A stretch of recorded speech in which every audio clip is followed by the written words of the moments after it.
So on that front, you get a group, they've worked through an initial agreement. Initial agreements are best guesses about how things will work well. Where should they put it, and how should they keep it alive? Welcome to the New Rules for Work Labs, where we're rewriting the rules of work. In our lab, we glean insights from the world's foremost minds, exploring leadership, team dynamics, creativity, artificial intelligence, and more. Stick around to learn how we turn these insights into practical activities. Get ready for a journey into the future of work. This is the New Rules for Work Labs, where insights meet action.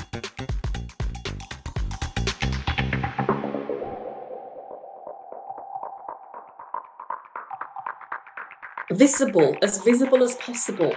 And I don't just mean literally you can physically see it, but visible in the conversations that the team are having, whether that's on a team digital shared space, whether that is visible in terms of the language of the manager, whether that's visible in terms of the sense of shared accountability within the team for the team agreement to be successful. It shouldn't be just something that's done and then ignored. Ideally in a transparent space, such as a company handbook. This should be accessible to everyone on the team, and everyone should be able to suggest improvements as the team evolves. I would consider it a work in progress at all times. So one, it needs to be at a place that's easily accessible by the team. And so it doesn't matter what tool it is, but the easy access so that you're not searching in the depths of whatever file system that you're looking for. So it has to be easily accessible. And I like the idea.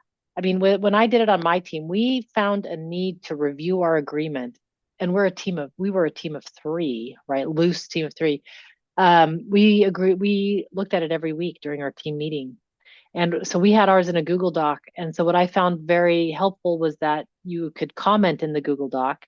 And so if the team agreement had a comment in it, that meant something came up during the week that wasn't clear, then we discussed it. We had a section in the meeting where we would discuss that. And if there was nothing that came up, well, then, you would just okay, nothing came up last week, on to the next section. But we actually had a time for some review every team meeting because stuff came up. So I don't think every team is going to want to do that, of course. I mean, we were a small team and it was easy enough to do, but you have to find a cadence. Right. And at minimum once per quarter, otherwise it's useless. These should be referenced frequently, such as when kicking off a new project, onboarding a new teammate, and in regular updates from leadership. There's no such thing as overcommunication in this case. What we try to instill people is this is never perfect, right? And special teams are going to be working for a long time, or maybe at least for a couple of months, let's say, not just one-off. They need to understand that they need to come up with a first initial agreement and then put it in practice and see if it works. Because when you are coming up with these kind of approaches or agreements, maybe we're missing stuff, maybe we're trying to be too perfectionist, or maybe to your point, we're anticipating tensions. And I always said, let the tension arise, and then we're going to revisit. Maybe we need to learn how to play with this rule that we agree together, or maybe we need to revisit the rule because it's not as easy as we thought it should be. Right. I'll share my screen again.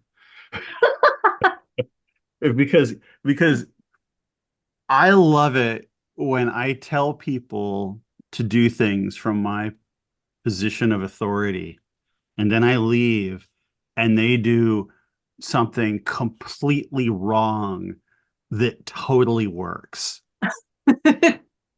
Right? There's just no better thing in the world. And it's for me, it's all encapsulated in this particular board here. Wow, that's a fabulous thing that you have to live in that world to understand, isn't it? Well, so this is a Kanban. Mm-hmm. So I want every Kanban purist or anybody who has ever created an online Kanban tool that thinks that things only flow from left to right and that there's just tickets. I want them to take a good hard look at this, because this is reality. So when you're building any giant building, you have to buy all the stuff for the building. And this is the procurement schedule for 2 large buildings being built up in Harlem in New York. And these are all the things that need to be built. All of these are columns, and the Kanban runs from top to bottom. So where there's a post-it note, that's where something is in flight, right? And these numbers have significance to the people who are there. But basically, as these things go down, they're learning more and more and more about on-time performance and what holds them up. And they have all of this data here the whole time that they're gathering, right? So software or construction's entirely built on spreadsheets. So you can't take the spreadsheet out of the people. But this is how I know that their team working agreement is working. Is that they're taking the time to invest actively in making the team better. Right. That's the only metric for whether or not a team working agreement is in operation. It's not if you're attending meetings. It's not, if you're not, the letter of the law is just fascism. The spirit of the law is freedom. So they said, Jim Benson told us to build a board that looks like this. Screw that guy. Our work says we should build it like this. And I showed up, I was like, this is awesome. And they're like, we thought you were going to totally kill us. It's like, this is my favorite thing ever. I don't know how to read it. I don't know what it says. But it's so awesome. Yeah, and I mean it's the same sort of theory as what GitLab has, right?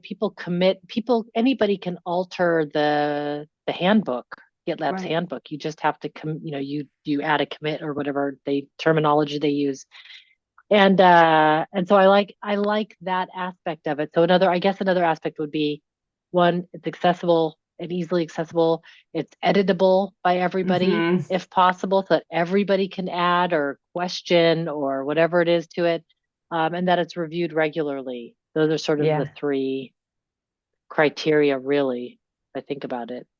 Well, and there's another implied criteria in what you just said, which is that it's built into the work you're doing on a regular basis. Like it's embedded, beyond accessible. It's like in your face. It's part of the agendas and in fact, I had one team, they used Miro as their team agreement, and basically it outlined how the work flows. Like it was just a visualization of their workflow and the roles and who did what. Didn't make sense to me when I saw it, but it totally makes sense to them. And they used that as their agenda every week as their meeting. So it's cool. Just like, it's just a cool visualization. And I'm like, great, that works for you. That's great. Great. Go for it. Awesome. Miro, sticky notes, that also works.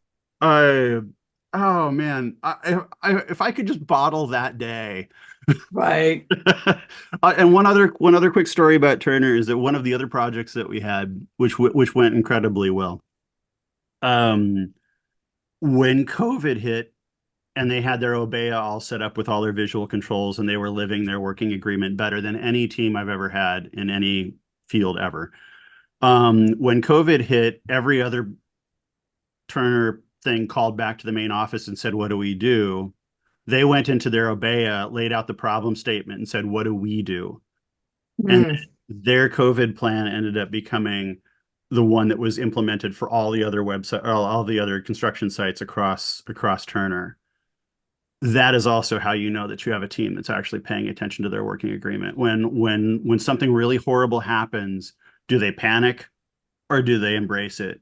And if your working agreement doesn't allow you to embrace that, then you don't have an adequate working agreement. Cool. Very cool.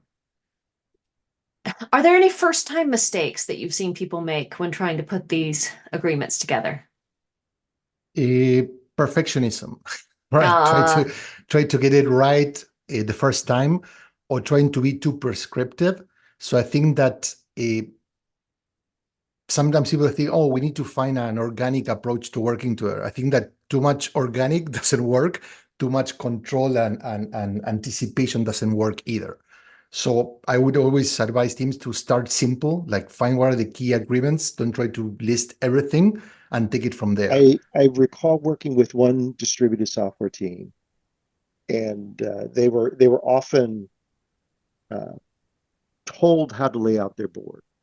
And as we were having a conversation about how they might change things, they suddenly realized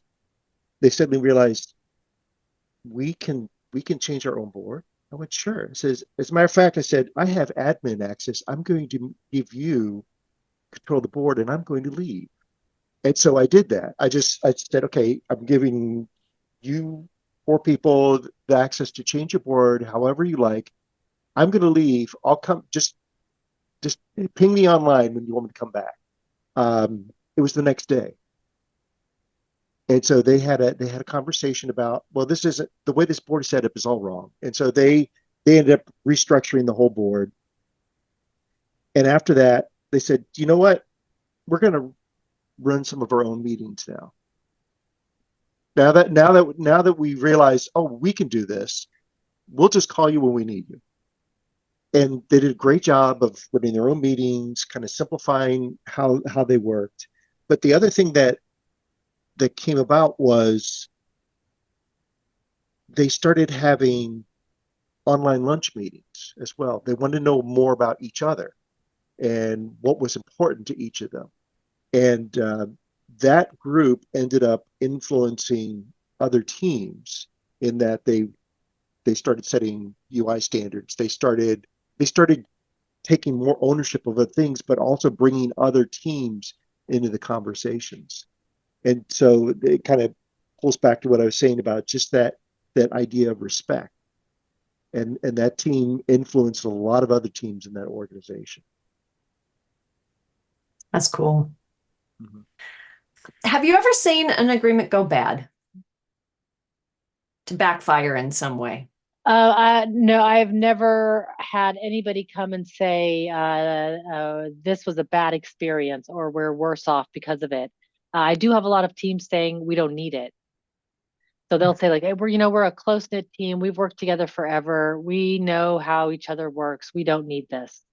That's the most common thing that I get. And I'm like, yeah, you don't need this until somebody leaves or joins the team. And then you really need it, because Right. there's all these things. So I can see why they would say that. I mean, like at the moment now, it's just me and Tahira on the team, and we don't have a solid team agreement. We don't really need it. She does the finance and that's it. There's not really a team. It's Right. more like you're a very important subcontractor that I need to have regular contact with. Right. Right. Right. And that is pretty different, but yeah. Have you ever had a team agreement go wrong or heard of it? I haven't seen the agreement go wrong, but what I have seen is people who get clear about how they work end up sometimes discovering that some of the people are not interested in working that way. Right. Which is a blessing and a curse, right? If you can be clear about how work gets done successfully in your environment and the values that your team and your company are, that are important to you, then there are going to be some people who do not like to work in that way and who don't share those values. And there's always a risk that those people are already on your team. Indeed. But on these situations, it's just implicit. Like yes, you've got an agreement. It's just not clear to everybody. Right. And you're not saying things so that you can avoid potential conflict, change, challenge. And at the same time, everything is slightly tense and goes slower and, right. Right. And can get worse and worse and worse as people lose touch. Right. And then eventually those people do in fact leave, or you leave, right? Those teams do break, but they break slower and in sort of ugly, nasty entropy ways. Passive aggressive. Yeah. Yes. So yeah, I have seen that. And I think it's the kind of bold risk you have to take if you know that's a risk on your team, if you want your team to be to enjoy higher performance, to be able to like do their job with beauty and grace and success. Yeah. But not everybody's Yeah. willing to do that. Yeah, let me rephrase that. One of the things, like for example, when I do team offsites, and in this case, leaders ask me, okay, what does success look like? No, and I give them 2 or 3 pointers, but I always include one that is, if someone doesn't quit in the next weeks or so, then we didn't do our job. So when we try to, especially working with executive teams, and we're looking for alignment for a team that's not aligned, that doesn't mean that everyone's going to get on the same page. It's going to mean that the majority is going to get on the same page, and some people that are in between one position or the other, they're going to take a stand and they're going to quit. Right. Because Yeah, some people and are not going to change their mind. So to your point, sometimes being vague or lack of clarity helps everyone like hide under the shadows of that. And when you bring clarity, not only is the team is going to perform well, but people do need to take a stand. And at some point, people are going to say, well, maybe that's not the culture I want, and they move on. And that's okay. right, exactly. There, and usually when those splits happen, it ends up being kind of, it's hard. It's hard. And it's a huge relief for everybody involved to go, wait a second. I don't have to pretend to be something I wasn't, Absolutely. Mm-hmm. Yeah. Or like you mentioned earlier, trying to please everyone, no? Because when you try a culture that pleases too many people, then you end pleasing no one. Yeah, right. Yeah, absolutely. Especially yourself, right? You you don't get to have fun being excellent if you are being beige for everyone. Although I did read one time that they had a way to translate sound into color, and they found that the resonant frequency of the universe is beige, which I find very distressing. Yeah. Don't quote me on exactly where to find that. I'll have to look it up. And I think the other area they can go wrong is when you're working in multiple teams. And I'm going to come back to something I said right at the very beginning about how much of those practices are consistent right across the organization. And I think the more there is the consistency around some particular protocols, that might be response times, that might be, which channels we use, it might be which platforms we use for certain things. When they're more common across multiple teams, they become much easier to follow.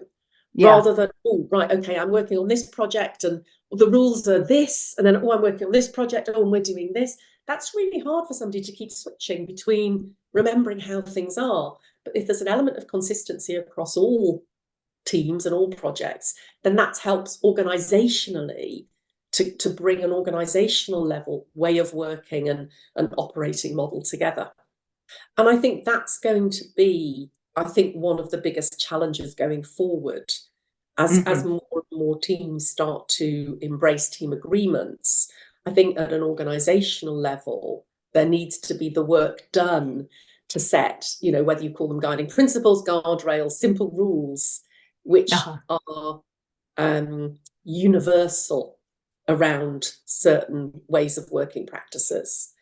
Otherwise, there's just going to get so much complexity and differences. It's that kind of real balance of, too much control and rigidity, and people kind of we don't like it. Too much freedom, and we find that difficult as well. So what is the right amount of just enough but not too much? It's what I call the Goldilocks and the perfect. Yep. Okay, cool. So you've got these outcomes, you've got getting clarity about how change in the way you're working is going to change behavior.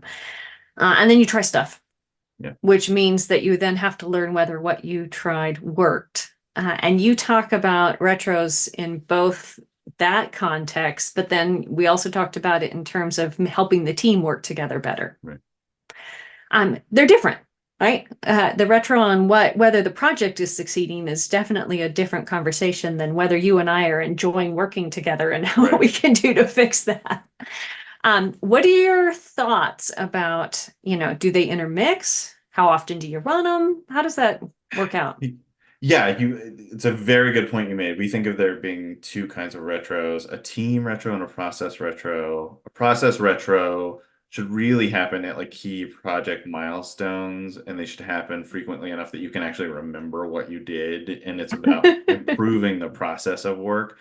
The team retro now depends on the kind of team. I mean, we generally advise a quarterly team health retro, but then Mm, finding little rituals throughout the process. So if you're doing like sprint planning, you can do start, stop, continue at the end of the week about just like, how did we feel about being a team together? Is there anything we'd want to try differently? So it doesn't have to happen every quarter, but like large changes to the culture can't be felt at least until a quarter. So it's right. it's it's difficult to retro that and constantly try new things if you're not actually giving yourself time to test it and reflect on it. And the team retro, the health retro is more about like what are the elements of a team, and you can use lots of different things to reflect on as a team. You can use like the research from Google about like accountability and communication and trust, and whatever it is just sort of the seeds of having a deeper conversation about like, are we actually as individuals like thriving on this team? Is there something about the culture here that we want to call out and improve or not?